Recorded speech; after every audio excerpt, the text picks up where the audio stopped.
Hey guys, I'm Oscar. This is this week's how-to from the Student Sustainability Collective. This week we're going to show you how to do your own composting. So there's three main things you want to know when you're doing your own compost. Is that you want to have an even balance of nitrogen and carbon, which you do by getting yourself you get your dry carbon with some dry leaves or anything dry you can find around the place, some twigs and stuff like that. You can find those around the place, just under trees around your house or apartment. And you want to get an even balance of carbon, which is the leaves. So let's get some of those in there. And then you need to get some nitrogen. And the way you get nitrogen is from greens. You want to get some greens, some old grass clippings, some leaves, some fresh green leaves you found around the place. And then you want some of your house compost, some of your old vegetables and stuff like that. I've got some paper towel here. Got some old veggies and stuff like that. You can use coffee grounds or anything. And so you just add all of this in.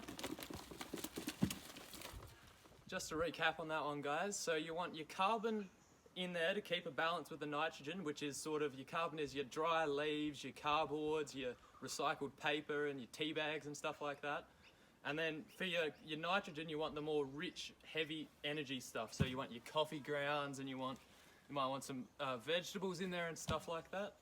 Now that we've got the balance, we can add some water. So you just want to add enough water, not to make it wet, but just enough to make it damp,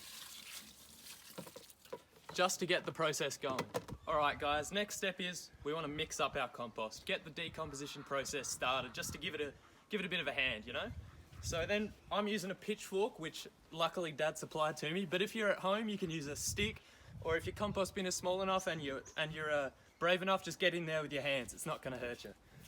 So we'll give this a nice big stir. Try not to get the bin up.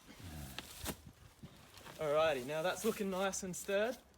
That's how you get your compost bin started. Guys, we're all finished our compost now. We've chucked everything in there. We've got a nice even balance. And then we want to chuck on the lid, something that can keep out the flies and the pests. Speaking of flies and pests, there's actually a few things you can do to avoid that. So there's a few things that you shouldn't put in your compost bin. So there's things like animal products, which are meat and flesh of animals, and dairy, because that attracts rats and vermin.